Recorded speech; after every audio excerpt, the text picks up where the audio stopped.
تو تھوڑا سا کال کو روکیں، ایک بہت ہی اہم بات مجھے کرنی ہے کہ مدینہ منورہ میں جبل احد کے بالکل سامنے کے علاقہ ہے جو جعفر طیار رضی اللہ تعالیٰ عنہ سے منسوب ہے. یہاں پر قبلہ اشکار بھائی خاتون ہیں جن کو میں ماں کہتا ہوں، اور میری والدہ محترمہ نے ان کے بارے میں یہ کہا، ان سے ملاقات بھی ہوئی تو کہا کہ جس طرح تم مجھے ماں کہتے ہو اس طرح یہ بھی تمہاری ماں ہے. اور میں یہ بھی بتاؤں کہ زیادہ تفصیل نہیں بتاؤں گا، کیوں ٹی وی کے آغاز کرنے میں ان کا بڑا موٹیویشنل کردار ہے، اور حاجی عبدالرؤف صاحب بھی ان کو بہن کہتے ہیں. بہت ہی نیک عابدہ زاہدہ خاتون ہے اور بڑی محبت والی ہے، اور اتنی عاشق رسول ہیں اشکار بھائی کہ میں آپ کو بتا نہیں سکتا، اتنی عاشق رسول ہیں. انہوں نے مجھے بتایا کہ بچپن سے میری ایک تمنا تھی کہ مدینہ منورہ میں رہوں، تو آج وہیں پر تشریف فرما ہے. تو انہوں نے مجھے بتایا کہ یہ خواب انہوں نے دیکھا ہے، اور خواب یہ دیکھا کہ ان کے گھر کی چھت پر اگر آپ چڑھیں گے نا تو جبل احد آپ کو سامنے نظر آئے گا.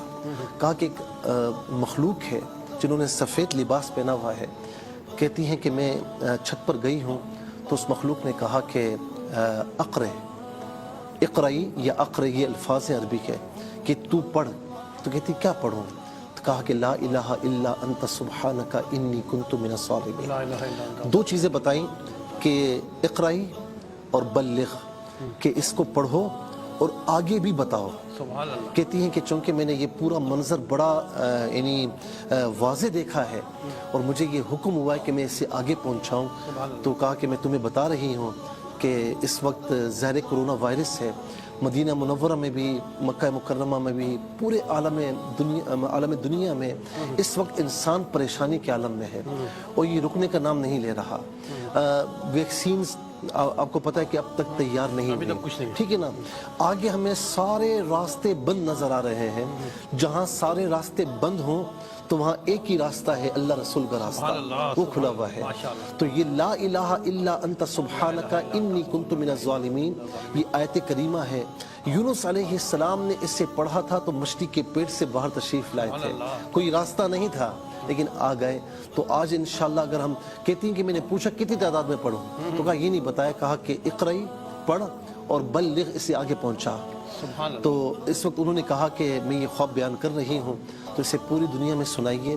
تو جہاں جہاں لوگ ہمیں سن رہے ہیں تو لا الہ الا انت سبحانک انی کنت من الظالمین یہ کثرت سے پڑھیں. اس کا مطلب یہ ہے لا الہ الا انت، کوئی الہ نہیں مگر تو ہے. لا الہ الا انت سبحانکا، تجھے پاکی ہے، انی کنت من الظالمین، میں ظلم کرنے والوں میں سے ہوں.